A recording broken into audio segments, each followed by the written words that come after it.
Hello everyone, welcome back to my channel. আশা করি আপনারা খুব ভালো আছেন, আমিও খুব ভালো আছি। আর আজ আমি আপনাদেরকে যে রেসিপিটি শেয়ার করব, আপনারা তো দেখেই বুঝতে পাচ্ছেন যে কই মাছের আলু দিয়ে লাল ঝোল। তো এই রেসিপিটি বানানোর জন্য আমি প্রথমেই মাছগুলোকে খুব ভালো করে কেটে ধুয়ে পরিষ্কার করে নিয়েছি। আর মাছগুলোকে একে একে প্লেটের উপরে তুলে তাতে দিয়ে দেব সামান্য পরিমাণে হলুদ এবং সামান্য পরিমাণে লবণ দিয়ে খুব ভালো করে মাছগুলোকে এভাবে মেখে নেব। মেখে নিয়ে অন্যদিকে কড়াই বসিয়ে দিয়ে দেব বেশ খানিকটা সর্ষের তেল। আর তেলটা যখনই গরম হয়ে যাবে খুন্তির সাহায্যে এদিক ওদিক একটু নাড়াচাড়া করে নেবেন আর দিয়ে দেবেন ওই তেলে সামান্য পরিমাণে লবণ, যেটা আমি প্রত্যেকবার মাছ ভাজার সময় করে থাকি। আর এই লবণটা দেওয়ার কারণে একটা মাছও কিন্তু কড়াইতে লেগে যাবে না বা ভেঙে যাবে না। আমি একে একে মাছগুলোকে তেলের মধ্যে দিয়ে দিলাম আর এপিট ওপিট করে আমি খুব ভালোভাবে মাছগুলোকে ভেজে নেব। তো আপনারা দেখতেই পাচ্ছেন মাছগুলো খুব সহজেই উল্টে যাচ্ছে, একটাও কিন্তু কড়াইতে লেগে যায়নি বা একটা মাছও ভেঙে যায়নি। তো এভাবেই মাছগুলোকে লাল লাল করে ভেজে তুলে নেব।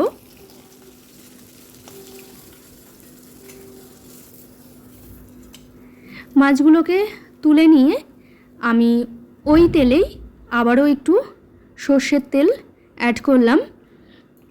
দিয়ে তেলটা গরম হয়ে গেলে আমি দিয়ে দেব একটা শুকনো লঙ্কাকে 2 টুকরো করে, আর দিয়ে দিলাম তেজপাতা আর গোটা জিরে। একটু ভাজা ভাজা হয়ে গেলেই আমি যে আলুগুলো বড় বড় করে কেটে রেখেছিলাম সে আলুগুলো এখানে দিয়ে দেব। একটু বড় সাইজ করে এই আলুগুলোকে দিলে ঝোলের মধ্যে খেতে খুব ভালো লাগবে। আর আলুগুলোকে একটু নাড়াচাড়া করে ভাজা ভাজা হয়ে গেলে আমি দিয়ে দিলাম স্বাদ মতো লবণ এবং দিয়ে দেব পরিমাণ মতো হলুদ। তারপরেই দিয়ে দিলাম এখানে কিছুটা শুকনো লঙ্কার গুঁড়ো দিয়ে আমি শিলে আদা জিরে খুব ভালো করে পেস্ট করে রেখেছিলাম ওই পেস্টটা। আর শুকনো লঙ্কার গুঁড়ো বা হলুদগুলো যাতে পুড়ে না যায় তার জন্য সামান্য জল দিয়ে আমি মশলাটাকে খুব ভালো করে আলুর সাথে কষিয়ে নেব।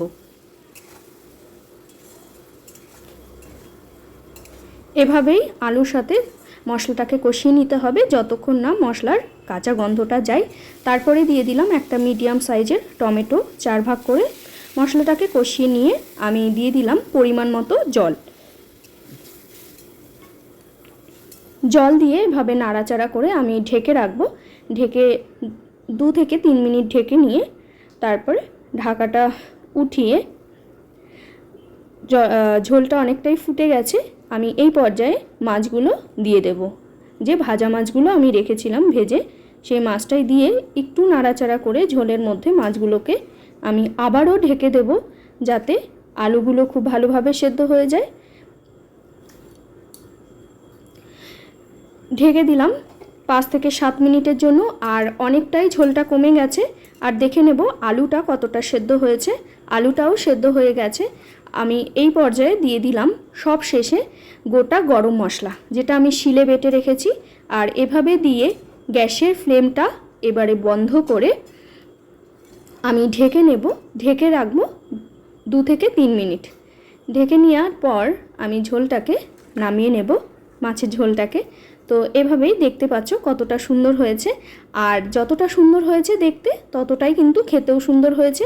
কই মাছের তো অনেক রকমের রেসিপি আপনারা খেয়ে দেখেছেন, কিন্তু এই রকমভাবে একবার অনুরোধ রইল বাড়িতে বানিয়ে খেয়ে দেখবেন।